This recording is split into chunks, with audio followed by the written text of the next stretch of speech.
like this shit's real formal, isn't it? Mm. Are you ready? Hey, fight fans, it's Michelle Joy Phelps, and I'm with Hearn, Mr. Eddie Hearn. How are you?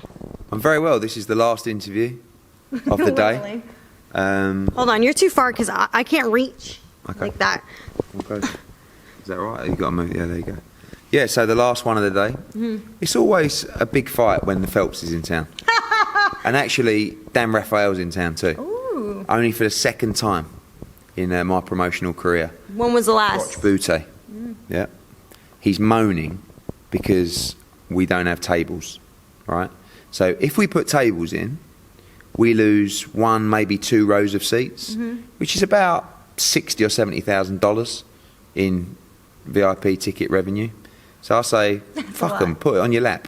Do you know what I mean? And they don't like that, the journalists. Like, Dan's like, I can't write like this. I said, look, Dan, watch it on TV then. Do you know what I mean? But I can't be giving you a table. So he's not happy. But that is one thing you guys don't have are tables, but that totally makes sense. $60,000 is a lot of money. I'm just being honest. Like, yeah. I like journalists a lot, but I also like $60,000 or $70,000. Yeah.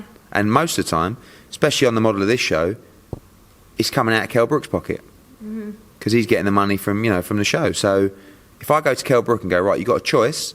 The media can have a tables, or you can have another $70,000. I think you know what the answer's going to be. Oh, Hearn, you can always count on you being honest. Exactly. Well, people don't like it, but fuck it, who cares? So, anyways, yes. We're here. The moment. Yes, the moment is here.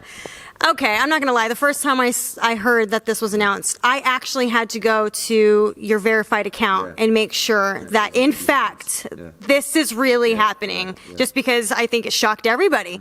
So let's go back a little bit. We obviously know there was issues with the Eubanks. We've already been heard what you think about that. But it seems like, I want to say, because Jesse Vargas had posted something leading up to, I want to say about almost 2 weeks before it was officially announced, that there was something stalling. Did you already know, or you've already experienced how difficult it was to sort of get the Eubanks on board with you guys? So did you hold him as like a plan B just in case, and told him to, let's not sign yet with Jesse Vargas? Definitely not. It really was last minute. Yeah, well, when Amir boxed Canelo, that was a real kick in the nuts for us, because we were negotiating with Khan for that fight, and I was told that negotiations were over because he'd signed. Amir was now in a mega fight, and I thought it's either Canelo or Cotto, and it was Canelo. And that sort of kicked KELL Brook hard, because he wanted that fight badly, and he said to me, just get me the big fight. He said, get me Golovkin. And I sort of went, oh, don't be silly. He went, Ed, I'll fight Golovkin 100%, make any of the big fights, blah, blah, blah. So that was like 3 months ago, 4 months ago. The Vargas fight was the right fight, but always the wrong deal. So I would have loved to have seen KELL Brook against Jesse Vargas. But unfortunately, we were paying him too much money, and I couldn't get the deal right for KELL Brook. He was on much less money, and it was a unification fight, and it just, the deal never felt right. But no one would fight KELL Brook, so we kind of decided to bite the bullet and do the fight anyway. Boring to the fans. When Britain left the EU, the dollar went from 1.5 to 1.28, and when you're talking about $2.5 million, that's a swing of $300,000 or $400,000. I went back to Bob Arum, and I have to give credit to Bob Arum and Carl Moretti, who went back to Vargas, explained the situation. It wasn't a lie. They could see what had happened, and said, look, this is the new deal. And they worked on it, etc., etc. I actually don't think they got that deal over the line. I think this was like on a Tuesday or something like that. Anyway, I hadn't heard back from them. That was on a Monday, actually. Hadn't heard back from them. Thursday, I spoke to KELL Brook. Chris Eubank hadn't signed. And I said to him, you know what? Like, I was always looking at the Vargas fight, looking at the potential pay-per-view numbers and thinking, it's a really good fight, but what does it really do? I mean, you've got like Posto against Crawford, which is a wonderful fight, And what did it do? Like 60,000 buys, something like that, 70,000 buys. You got Kovalev against Ward. What a fight. How many buys will it do? Vargas against Brook. Great fight. How many buys will it do? Yeah. And that was always the concern, because if it didn't do the buys we needed, Brook was going to make peanuts. And like, you know, I feel like as welterweight world champion, he's at the level now where he should be having the paydays. So actually, I was sitting on the sofa at home, and Eubank hadn't signed. And I just thought, and Tom Loeffler was calling me saying, "Look, we're gonna move on. We're gonna fight in LA." And I thought, "Fuck." And I phoned Brook KELL up, and I went to the bottom of my garden. I remember I was under a tree, and I just said, as I asked the question, I was hoping that he'd say what he actually said, but you know, I just said to him, you know, it's a shame you won't fight Golovkin because there's a lot of money to be made in this fight. And he went, I've told you before I'll fight Golovkin. I said, yeah, but what about Vargas? He said, fuck it, I'll fight Golovkin. I said, well, if you will, and if you're serious, like, I'll call Loeffler now. And he went, I'm serious. And then, you know, you don't just speak to the fighter. Spoke to his lawyer, spoke to his dad, spoke to Dominic Ingle. And they all sort of said, yeah, we like the fight. You know, we know KELL is just so depleted at 147 pounds. We know it's a huge test. It's a huge fight. It's a tough fight. It's the toughest fight out there. But we've seen the figures. It's huge. KELL is dying to be involved in a fight like this. Let's go. Phoned up Tom Loeffler. I said, listen, what do you think about KELL Brook? And he was like, I think at first, Tom, you know, because of all the stuff with Canelo and fighting lighter guys and stuff like that, I think they were a bit... But I said, look, I promise you, and people will see in the build-up, KELL Brook, he's no welterweight. You know, you'll see it as the fight goes on. It was a great deal for them as well. It's the biggest payday for Gennady by a long time. We get Gennady in the UK against a bigger name in KELL Brook, against a more established fighter, a world champion, undefeated fighter. And everything just worked out, and it was really smooth. Now, I know that you've said that you see KELL Brook as unbeatable. Yeah. But we can't forget the fact that the big fact of Gennady Golovkin stops, what was it, the last 22 of his last opponents. Yeah. You can't help but question, like, I mean, obviously you guys have had these conversations. The big what if, you know? I mean... What if he gets knocked out? Of course, it's fighting. It's boxing. I've always felt, and I've said it in interviews before, I feel like KELL Brook is unbeatable.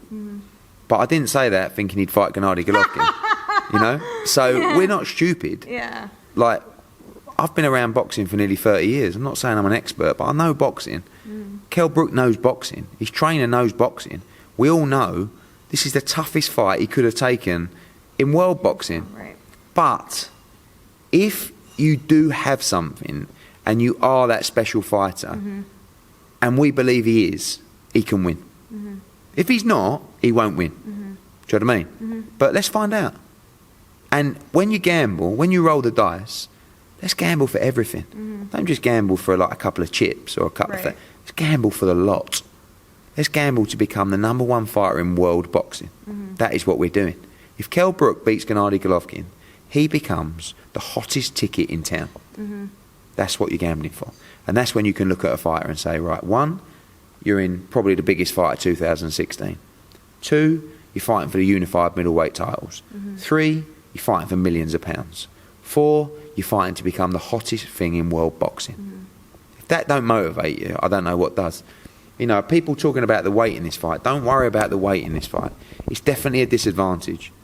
But KELL Brook, when he boxes at welterweight, comes in the ring at 12 stone, 12 stone 1. He will come in the ring on Saturday at 12 stone, 12 stone 1, 12 stone 2. Where he is now, he's not far away from where he would be at welterweight. All that's missing is the last 48 hours, where he absolutely ruins himself to make the weight. Right? Right. So, again, the size, small disadvantage. If you want, look at it as a light middle against a small middle. Gennady got weighed this morning. He's 12 stone 2. Sorry, 11 stone 8. 2 pound over. Brook's 12 stone at the moment. You know, it's 4 pound heavier right now. He's ripped to shreds. So what's the size difference? It's not like Brook's just like chubby. But you see him on the scales. But it's his first fight at middleweight. So, and it's against Gennady Golovkin. Yeah. So the smart money, you know, the people, the general consensus is Brook's going to put up a good fight. Gennady Golovkin's going to have too much for him. Might be right. Now, Johnny Nelson had just said to me that while Sky Sports was up in Big Bear, while Gennady was still hooked up to the mic, that he had mentioned that he thinks that he can knock out KELL Brook in the first round. Did you hear about that? Yeah, I did. Yeah, they went, how many rounds? He went 1 round. I don't know. KELL's got to get his respect early. KELL's got to hurt. If KELL Brook can't hurt Gennady Golovkin, this is going to be a long night. Yeah, KELL Brook has better speed. I believe he has better skill. He doesn't have better power. I mean, you know, I like to sell a fight, but let's be serious. He doesn't. Really. But he does have faster hands. He does have a better jab, in my opinion. He does have more skill. Doesn't have the power. But he has to get Gennady's respect. He can't hit him with shots, and because he's just going to walk him down. Right. But KELL is good. KELL is a special talent, you know. And KELL, in my opinion, beats all the guys Gennady's got. This is the toughest fight for Gennady Golovkin of his career. I have no doubt.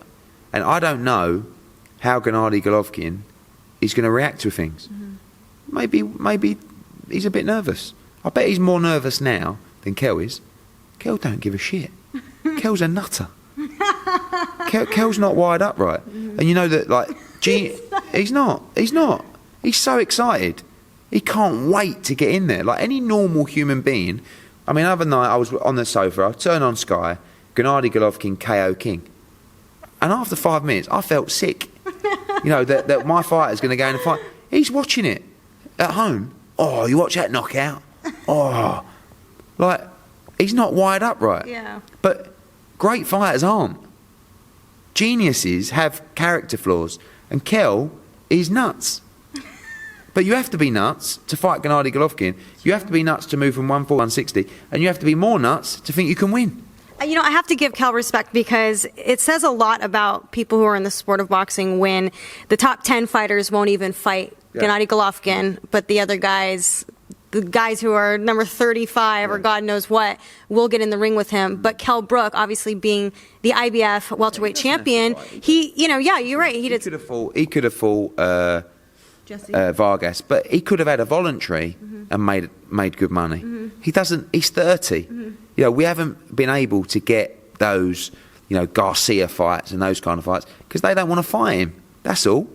And too many fighters now look at those kind of guys and go, it's a tough fight. Fuck me. And it's supposed to be a tough fight. You know, like, if you're gambling to become the #1 fighter in the world, surely you have to have a tough fight. Surely you have to do something out of the ordinary. And that's beat Gennady Golovkin. You don't become the #1 fighter in the world by just, like, bowling over a couple of, like, mandatories and stuff like that. Right. So you only get this recognition, you only create history, you only create a legacy if you do something beyond the imagination of people. And that is KELL Brook. And I'll tell you something now, something is going to happen in this fight. I don't know what it is, but this isn't going to go to script, this fight. I really believe KELL Brook can win. And you know what? If he doesn't win, I think he's going to cause Gennady nightmares. And I believe there is too much drama in this fight. There is too much anticipation. There are too many talking points for this fight to go to plan. And their plan is come out and knock KELL Brook out. It's not going to go to plan. I really don't believe it will. Do you see this fight being close to? I mean, I know you believe that Brook can win, but a lot of people are saying this is another Canelo versus Khan 2.0. What are your thoughts on that? Amir Khan, my good friend. Actually, I get on quite well with Amir, but yeah, but he's a lightweight. Okay, he got knocked out lightweight as well. By the way, moved to light welterweight, he got knocked out. Moved to welterweight, didn't have enough fights to get knocked out. Moved to middleweight, got knocked out. Okay, look at Amir Khan on the scales against Canelo. This is a guy who's eaten into the weight to become a middleweight, right?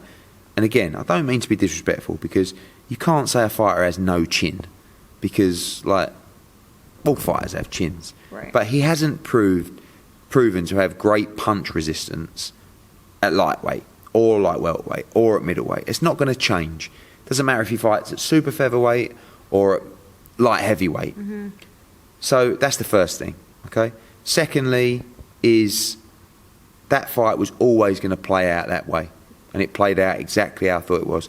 Amir, wonderful skill, wonderful speed, was winning the fight, although somehow the judges had him down in the fight. Got hit on the chin, got knocked out. And listen, maybe this fight will play out how people think it's going to play out. I don't believe so. But I take absolutely nothing away from Amir Khan taking that fight. He tried to be involved in a big fight, and himself, same kind of thing. He was gambling to be. If he beat Canelo that night, what does that do for Amir Khan? You know, so I think that there's always the element of, you know, people say, "Are you taking this fight because if he loses, you know, he's still welterweight world champion, he's getting paid a lot of money, etc." No, this is boxing. It's not tiddlywinks. You can get hurt. You know, against the most dangerous fighter in the world, you don't just say, well, you know, we can get knocked out and then go back down to welterweight. No, but that, you know, you're in it to win it, 100%. But Eddie, do you actually see, okay, let's just say that Kell Brook pulls off the upset and he is now the champion at 160. Does he stay at 160, or is he doing this just because it was like, you know, an accomplishment? He did this. I can't believe I did this. But to go back, to drain back down to 147 after this, I'd imagine, I don't know, is he going to vacate the IBF title? Let's throw some common sense in this. If you beat the #1 pound-for-pound fighter in the world at middleweight, the best middleweight on the planet by a mile, right, and maybe one of the best middleweights ever, why would you want to go back anywhere else when you've just beaten the best at middleweight? So the only place after a good performance from Kell Brook to go is 154 or 160, and that is it. So does that mean that his intention as of right now is to vacate the IBF? I don't think he's even crossed his mind. Okay. I think it's suck it and see on September the 10th.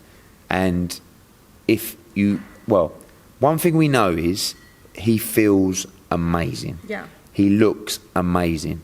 He's trained better and harder. His stats are better than any other camp he's ever been in. Right, that's the first thing. I can't tell you, like, from 6 weeks out, it is a constant nightmare, his weight, you know, and it's every day, oh, not sure we're going to make this. That's 6 weeks out. Yeah. You know, it's like I'm trying to sell a fight thinking, oh, God, I hope he makes his weight, you know. And the last 3 or 4 days, and you can't perform like that. Yet he still does. You know, yet when he could barely make the weight against Sean Porter, he still went out to America and beat him, I believe, with relative ease. A guy that everyone was saying was the new Mike Tyson of 147 pounds. Paulie Malignaggi phoning me up saying, I'm telling you, this guy is a beast. He hits so hard, this, that. Kell went out there and dealt with him. Right. That was 60% of Kell Brook because I know what he was doing to make the weight. You know, now you've got a guy who feels comfortable. You know, I think when we analyse it after the fight, I think he'll say, blimey.